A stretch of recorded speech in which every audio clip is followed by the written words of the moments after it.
The Lord be with you. And with your spirit. A reading from the Holy Gospel according to Saint Mark. Glory to you, O Lord.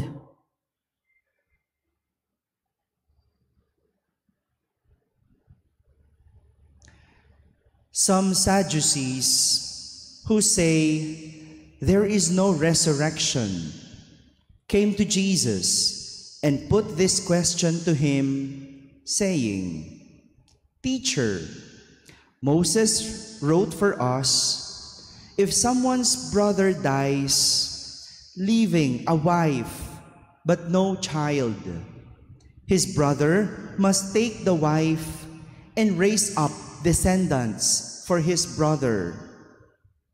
Now, there were 7 brothers.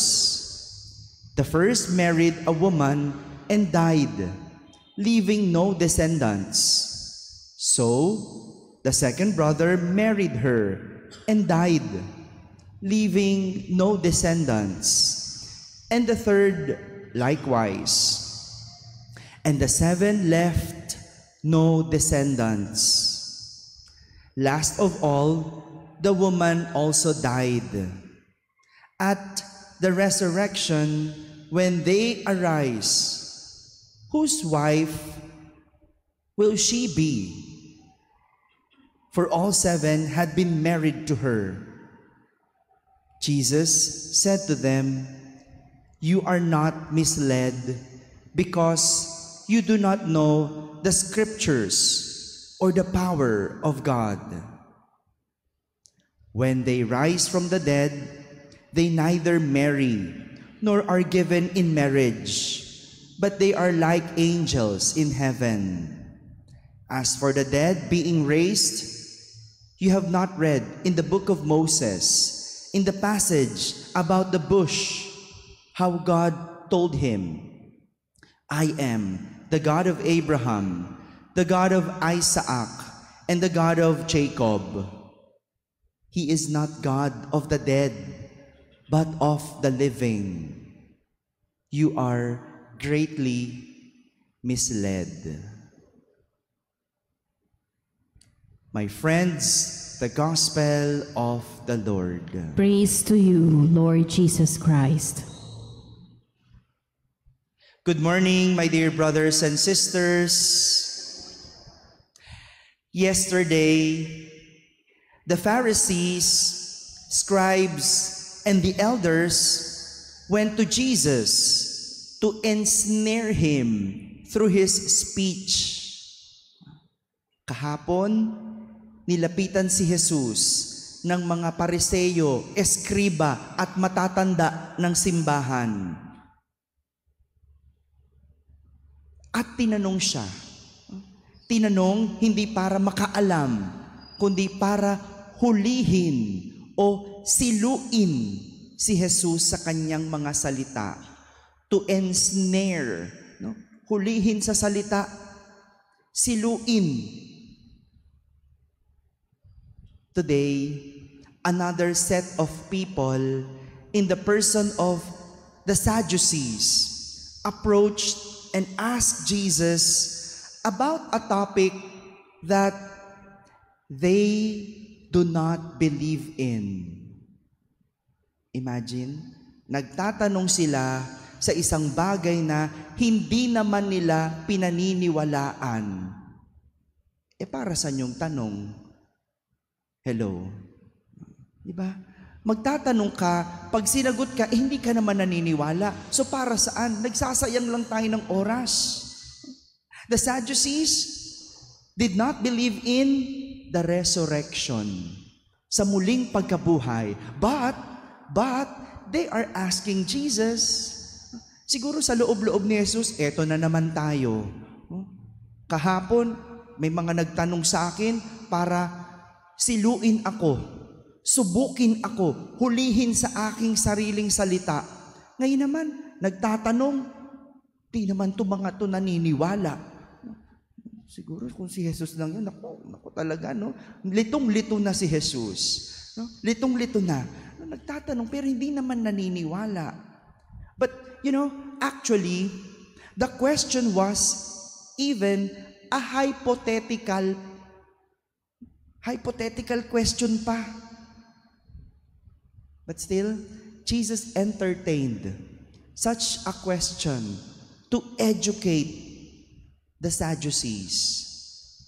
The question is, at the resurrection, whose husband will be recognized in the resurrection if the widow has married all 7 brothers?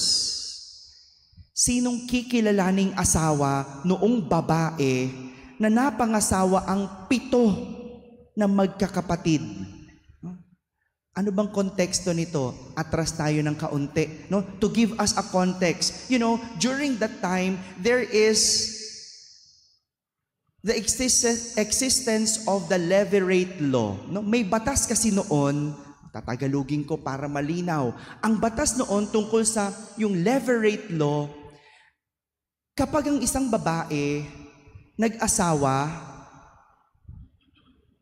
at hindi sila nagkaanak, at namatay yung asawang lalaki. So anong tawag sa kanya? Byuda, 'di ba? Widow, balo. Kapag itong balo namatayan ng asawa, walang anak, at yung asawa niya may kapatid na lalaki na walang asawa, kailangan niyang pakasalan yung babae, yung asawa ng kapatid niya. Kapag hindi na naman sila nagkaanak, namatay na naman yung lalaki at meron pa rin kapatid, siya naman ang papalit. No? Kaya yung tanong, very hypothetical eh. Paano kung 7? Ganon-ganon ang nangyari. No? Namatay, 7, walang anak, 7 yung napangasawa ng babae. Ang tanong, sino ngayon sa kanila, sa 7, ang kikilalaning asawa sa muling pagkabuhay, gayong 7 silang napangasawa? Di ba napaka-hypothetical? Talagang pinapahirapan si Jesus eh. No? First of all, Jesus told them that they are misled, naliligaw, because they do not know the scriptures. Sa totoo lang, ligaw sila. At kaya sila naliligaw at hindi alam ang direksyon dahil hindi nila alam ang salita ng Diyos o ang kapangyarihan ng Diyos. Di ba nga sabi ko, hindi kasi sila naniniwala. And look at the statement of Jesus, napakamalaman ng pahayag niya na nalilito sila, nalilito ang tao dahil hindi alam ang direksyon na kanilang tutunguhin dahil hindi nila alam ang salita at kapangyarihan ng Diyos. Diba? Kaya nga ang ilan sa atin nagkakandaligaw-ligaw sa buhay dahil hindi alam kung ano ang direksyon. Walang direksyon dahil hindi alam ang salita ng Diyos at kapangyarihan ng Diyos. O wag na tayong lumayo. Gaya na lang ng tungkol sa topic about marriage. O yan, di ba ngayon? Kaya tayo ligaw, kanya-kanyang opinyon. Kanya-kanyang hugot ng opinyon kasi ibang mga pinanghuhugutan. No? Yung iba nung pinanghuhugutan ng opinyon nila, sarili nilang karanasan. Ano bang unang-una sinabi ng Diyos tungkol sa kasal? Diba? Ano man ang pinagsama ng Diyos, huwag paghiwalayin ng tao. Mamaya may i-interviewin ako, 2 couple. Nakakatuwa naman na meron pa rin gustong magpakasal sa gitna ng pagpasa sa divorce bill. Tingnan mo nga naman, Pero ito yung gagawin ng simbahan to make sure, no? Alam nyo bang ginagawa ninyo? Baka naman next year babalik-balik kayo. Gusto nyo na mag-divorce, maghiwalay. Ay ba? So, yan eh. Yan pa lang. Sa usaping yan, ligaw tayo.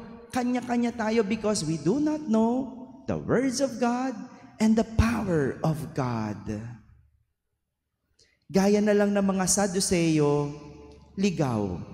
Dahil pagdating sa usapin ng muling pagkabuhay, hindi nila alam kung ano ang sinasabi ng Diyos tungkol dito. This is the reason why Jesus told them that in the next life, in the resurrection, marriage will no longer exist. Wala nang kasal sa langit. People will all be related equally in a common relationship with God. Wala nang nanay, wala nang tatay, wala nang mag-asawa doon. Lahat tayo pantay-pantay in a common relationship with God. And second, since the Sadducees only believed in the 5 books of the Bible, sa totoo lang, meron namang paniniwala itong mga Sadduseo. Pero tungkol lang sa 5 aklat, first 5 books in the Bible. No? Ganyan naman ang mga tao, pinipili lang ang paniniwalaan sa Bible, di ba? Pagka tungkol na sa, yan, divorce, ay wag tayo dyan. Iwasan natin yan. Ito naman ang paniniwalaan natin. The Sadducees, 5 books lang in the Bible ang pinaniniwalaan niya. And so Jesus got his answer from that 5 books, from one of the 5 books. As Jesus told them, di ba, ang sabi doon, God is not a God of the dead, but of the living. Ibig sabihin, ang Diyos ay Diyos ng mga buhay, hindi ng mga patay. Napagtagumpayan na ni Jesus ang kamatayan at muling nabuhay. Kaya hindi sapat na siya ay namatay para sa atin. Hindi lang, kundi siya ay muling nabuhay para sa atin. Bilang patunay na pinagtagumpayan ni Jesus ang kamatayan. At ito ang kapangyarihan ng Diyos. This is the power of God, that He lived for us. He did not only die for us, He lived for us. My dear brothers and sisters, having no direction can bring us nowhere. Yung mga walang direksyon, walang pinatutunguhan. And that is why our responsorial psalm teaches us to say, "To you, O Lord, I lift up my eyes." Kung wala kang direksyon, tumingin sa Diyos. Lift your eyes to God. And may our belief in the Scripture and in the power of God give us the direction to our own resurrection. Amen.